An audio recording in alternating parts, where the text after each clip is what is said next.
the harsh reality of the Roman legions. What it really took to survive.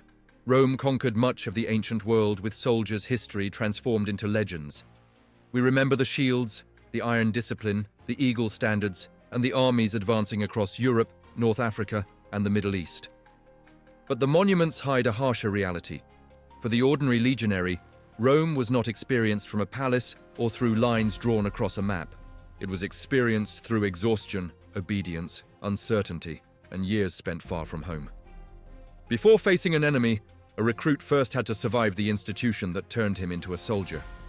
He surrendered control over where he went, what work he performed, when he rested, and when he fought. His survival increasingly depended upon strangers standing beside him. A mistake could endanger an entire group. An order could send him toward a frontier he had never seen. A wound that failed to kill him immediately could still destroy his future. And if he survived everything, Rome could demand years of his life before giving them back. This is not the story of the Roman legion as an unstoppable machine. It is the story of the human beings trapped inside that machine. And the first enemy they had to overcome was Rome itself. The first enemy was the legion itself. A recruit might enter the Roman army imagining victory, wages, status, or a better future.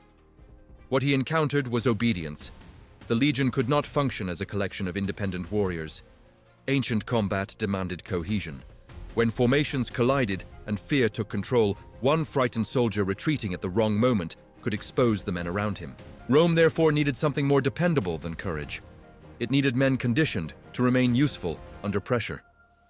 The recruit entered a rigid hierarchy where orders shaped daily existence. Repetition created habits. Authority established boundaries. Discipline reminded every soldier that his personal desires came second to the survival of the unit.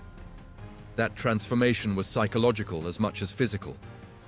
A civilian could decide that he was too exhausted to continue working.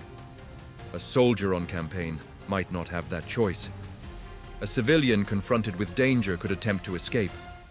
A legionary might be ordered to remain exactly where the danger was greatest. His instinct said, "Protect yourself." The legion taught him, "Hold your position."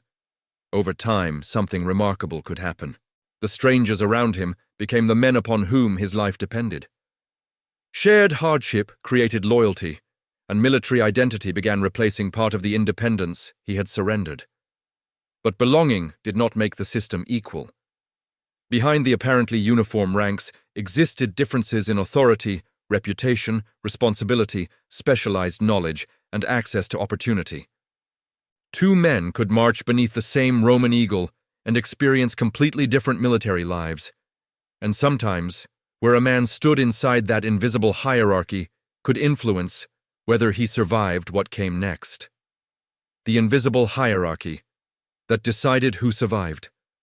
From a distance, Roman legionaries seemed almost interchangeable.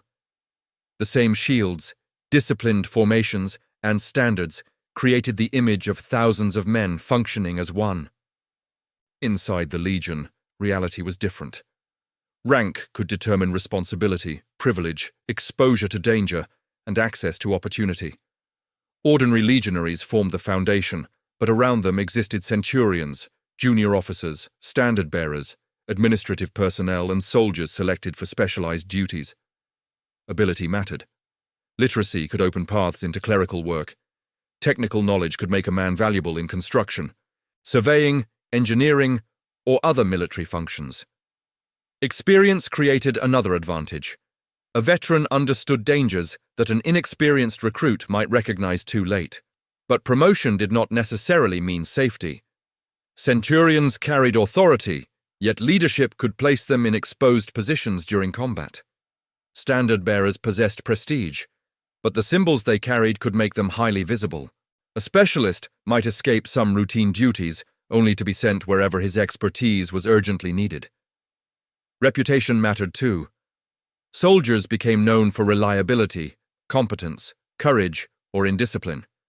Personal relationships and patronage also existed within the broader Roman social world, meaning military careers were shaped by more than battlefield skill alone. Then came the factor no rank could completely control. Assignment. Someone had to stand guard. Someone had to escort supplies. Someone had to enter uncertain territory, carry messages, inspect roads, or join patrols beyond the security of the fort. Orders distributed these responsibilities, and with them, danger. A quiet assignment could suddenly become lethal when rebellion, invasion, or political instability reached the region. A prestigious position offered little protection if the entire unit found itself trapped in a crisis. This was the hidden reality beneath Roman military order. The legion gave every man a place, but not every place carried the same chance of survival. And nowhere was that uncertainty more persistent than at the distant frontiers, where soldiers could spend months seeing almost nothing happen, knowing that everything might change in a single morning. The frontier where Rome could never relax. Beyond the gates of a Roman fort, certainty disappeared. For countless legionaries, military service was not an endless sequence of spectacular battles. It meant years guarding roads, patrolling rivers, escorting supplies, watching borderlands, and trying to recognize danger before it became an invasion. Rome's frontiers stretched across radically different environments, from northern Britain and the Rhine to the Danube, North Africa, and the eastern provinces. There was no single frontier experience. Forests, deserts, mountains, rivers, and hostile weather demanded different responses. But every frontier depended on information. A patrol that discovered suspicious movement could give commanders time to react. A delayed warning could allow raiders to cross Roman territory before troops were ready. This made ordinary patrols dangerous. A handful of soldiers might leave the protection of a fort without knowing who was watching them. Local inhabitants could be traders, allies, informants, or potential enemies. The frontier was not a simple line separating Rome from hostile peoples. It was a shifting zone of commerce, diplomacy, migration, cooperation, and violence. Then came another threat, boredom. Weeks could pass without a major incident. The same road remained empty. The same landscape appeared peaceful. A century's greatest challenge became maintaining concentration when nothing seemed likely to happen. That was precisely when complacency became dangerous. A missing patrol, unfamiliar tracks, unexpected smoke, or travelers arriving with alarming information could transform routine into emergency. At night, uncertainty became worse. Visibility collapsed. Every distant sound demanded judgment. Raise an unnecessary alarm, and an entire position could react to nothing. Ignore the wrong noise, and men might die before understanding what was happening. Roman roads, forts, watchtowers, and military organization gave the empire enormous advantages, but they could never eliminate uncertainty.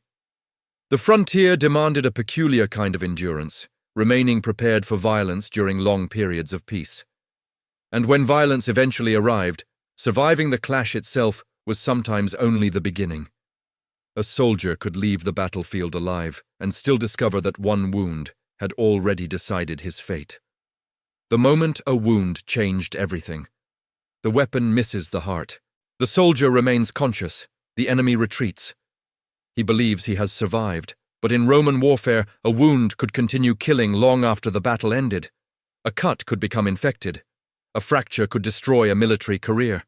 Penetrating injuries might conceal internal damage, while severe blood loss could turn an apparently conscious casualty into a dying man. Roman military medicine was more organized than the image of primitive ancient treatment suggests.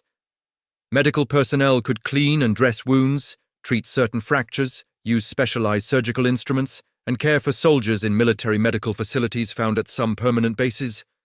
But they worked without antibiotics, modern anesthesia, blood transfusions, or knowledge of microorganisms. That limitation could be fatal. A soldier might survive the first night only to develop fever and worsening pain days later. The battlefield was gone, yet the fight for his life continued inside his own body. Location could determine his chances as much as treatment. A man wounded near an established military base might receive assistance relatively quickly. Someone injured deep inside hostile territory faced a different reality. Moving casualties consumed manpower and slowed an army, particularly during retreat. Defeat made everything worse. A wounded legionary unable to walk could become dependent on comrades who were also trying to escape. Carrying him placed them in greater danger. Leaving him behind could mean capture or death.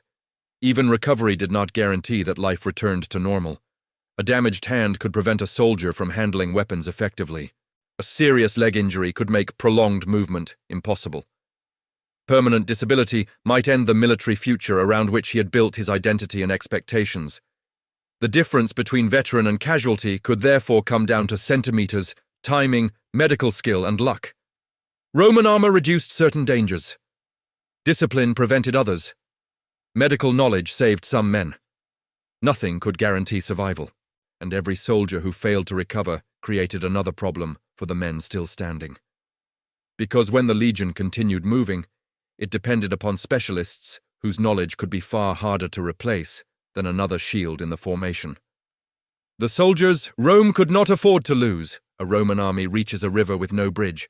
Thousands of soldiers, supplies, animals, and weapons must cross. Courage cannot solve the problem. Neither can a sharper sword.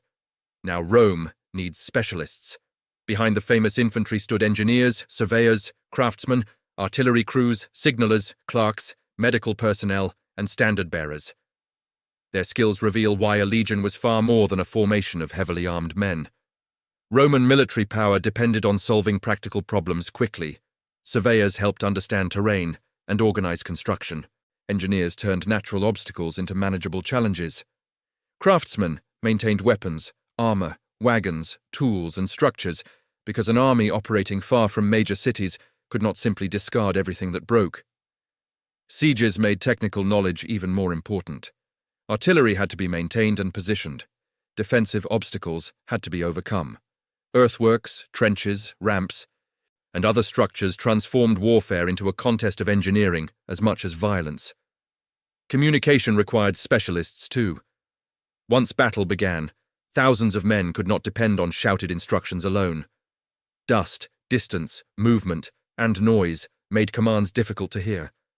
Military musicians transmitted signals, while standards gave soldiers visible reference points when formations became confused.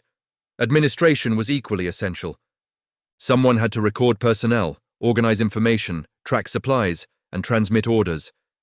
Literacy and numeracy could therefore make a soldier particularly useful inside an institution, managing thousands of men across enormous distances. This created a hidden vulnerability. A replacement recruit could carry a shield, but he could not instantly reproduce years of technical experience. When an experienced engineer, administrator, medical practitioner, or officer died, Rome lost more than manpower. It lost accumulated knowledge. That knowledge helped transform separate soldiers into a functioning military system. But battle respected neither expertise nor rank. When the fighting ended, specialists and ordinary infantrymen could lie beside one another on the same ground. Their responsibilities had been different in life, yet the surviving army now faced the same grim question for all of them. What happened to the men who could no longer march away? What happened to the dead after Rome moved on? The battle was over, but the battlefield was not empty. Bodies remained among broken weapons, abandoned equipment, damaged shields, and personal possessions. For the survivors, victory or defeat determined what happened next. If Rome controlled the ground, soldiers could search for wounded comrades, recover important equipment, identify some of the dead, and arrange burials or cremations according to the customs and circumstances of the period. After defeat, those possibilities could vanish. Men unable to escape might be abandoned. The wounded could become prisoners. Bodies could remain beyond Roman reach, leaving comrades and families uncertain about what had happened. Scale made everything harder. A few deaths near a permanent base could be handled differently from thousands of casualties after a major battle. Weather, enemy activity, location, and the need to continue campaigning could make individual ceremonies impossible. Military necessity pulled the living forward, yet Roman soldiers clearly cared about remembrance. Across the former empire, military tombstones preserve the names, origins, ages, units, and years of service of men who otherwise would have disappeared.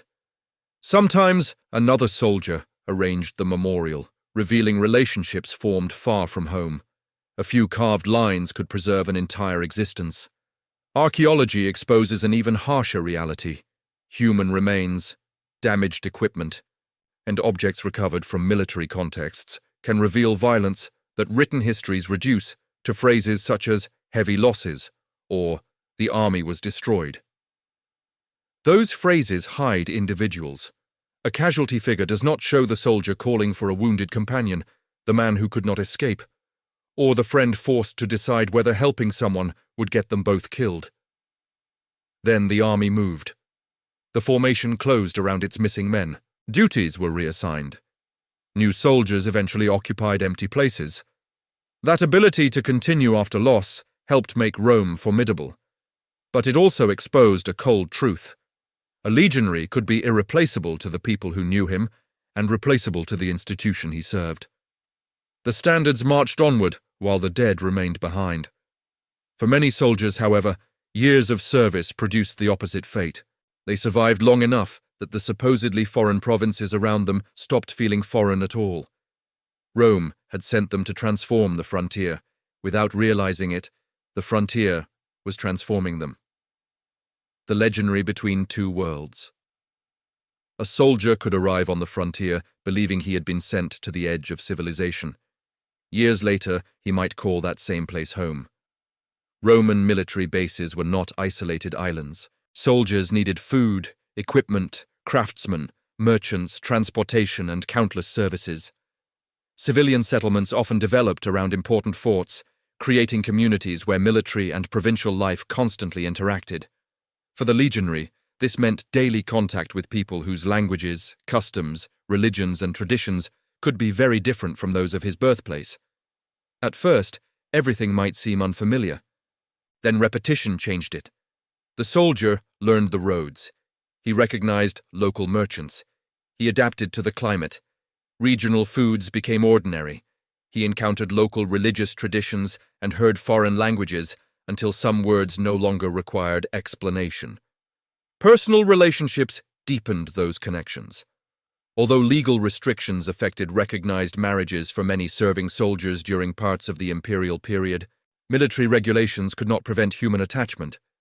Relationships formed around garrisons, families developed, and children could connect soldiers permanently to provinces far from their ancestral homes.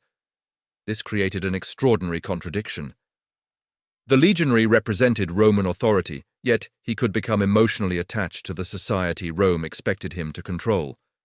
Military service also moved beliefs across enormous distances. Soldiers carried religious practices from one province to another while adopting new forms of worship encountered during service.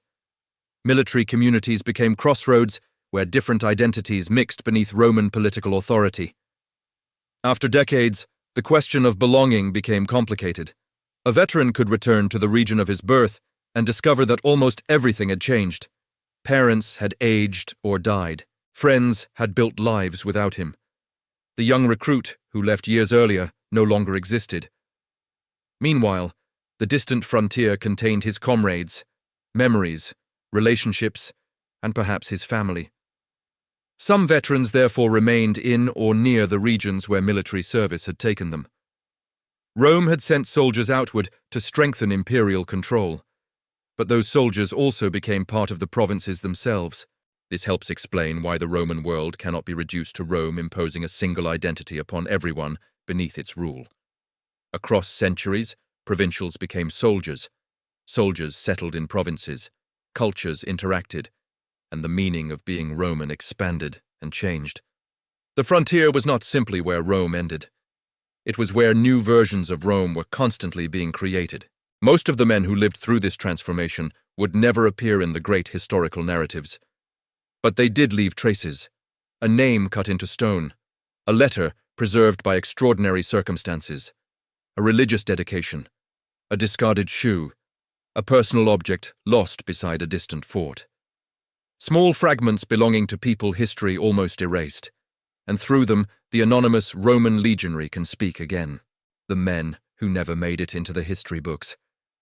History remembers emperors because their faces appeared on coins. It remembers generals because writers recorded their victories and defeats. The ordinary legionary was easier to erase. Most Roman soldiers left no biography. Their fears, ambitions, friendships, and private memories disappeared with them. Ancient accounts often transformed thousands of individual lives into a few words. Reinforcements arrived, Casualties were heavy. A legion advanced. But archaeology sometimes reverses that disappearance. At military sites across the former empire, researchers have uncovered tombstones, inscriptions, writing tablets, footwear, tools, religious dedications, and everyday possessions. Each object reveals something monumental histories cannot. A soldier had been there. At Vindolanda, near Hadrian's Wall, preserved wooden tablets provide extraordinary glimpses into life around a Roman military community. Instead of glorious descriptions of conquest, they contain practical concerns involving supplies, personnel, correspondence, travel, and social relationships. That ordinary material is precisely what makes it valuable. Rome's military strength depended not only on spectacular victories, but on thousands of small tasks being performed correctly every day. Tombstones bring us even closer to individual soldiers. A few carved lines can preserve a man's name, birthplace, age, unit, and length of service. Subtract those years from his age and suddenly we can glimpse how much of his adult life belonged to the army. But we must also recognize what has vanished. For every soldier whose inscription survives, countless others disappeared completely. Wood decayed, graves were disturbed, stones were reused, documents were destroyed, names were forgotten. That creates one of history's cruelest contrasts. An emperor who ruled briefly can remain famous for 2,000 years. A soldier who spent decades defending the empire may survive only as a fragment of stone. Yet those anonymous men were the empire at ground level. They guarded its roads, occupied its forts, carried its messages, defended its boundaries, and endured the consequences of decisions made by rulers they might never see. They lived forward without knowing Rome's ending. They did not know whether their frontier would remain peaceful, whether another emperor would survive, or whether their own bodies would endure until discharge. They knew only the next duty, the next order, the next day. And that brings us to the final reality behind the Roman legion.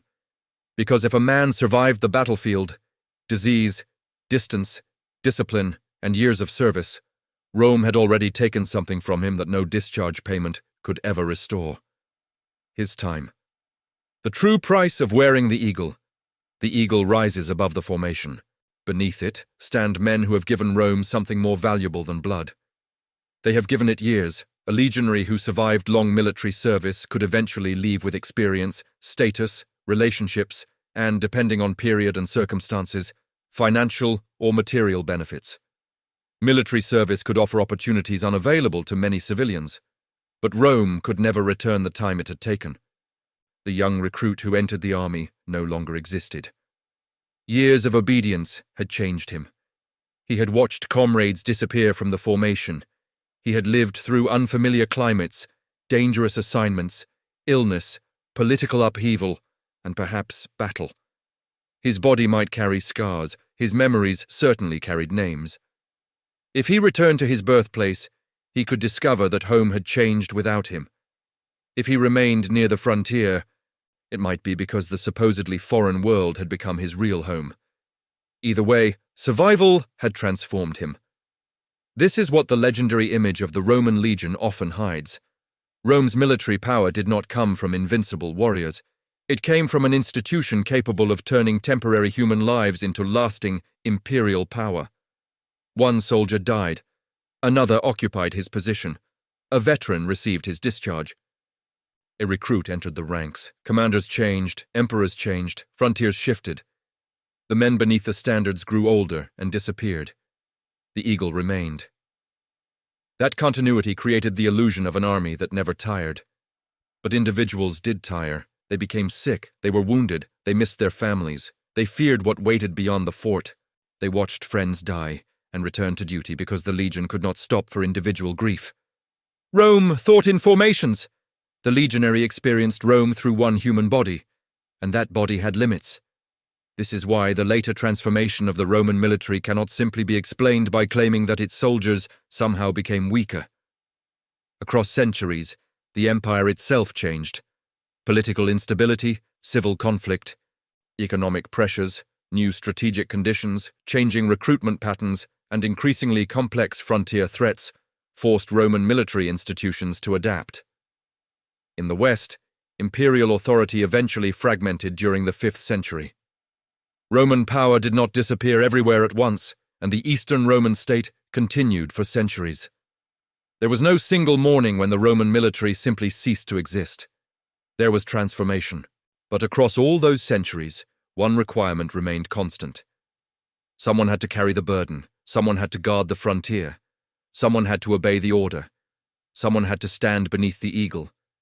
Strip away the armor, monuments, triumphs, and maps, showing Rome at its greatest extent.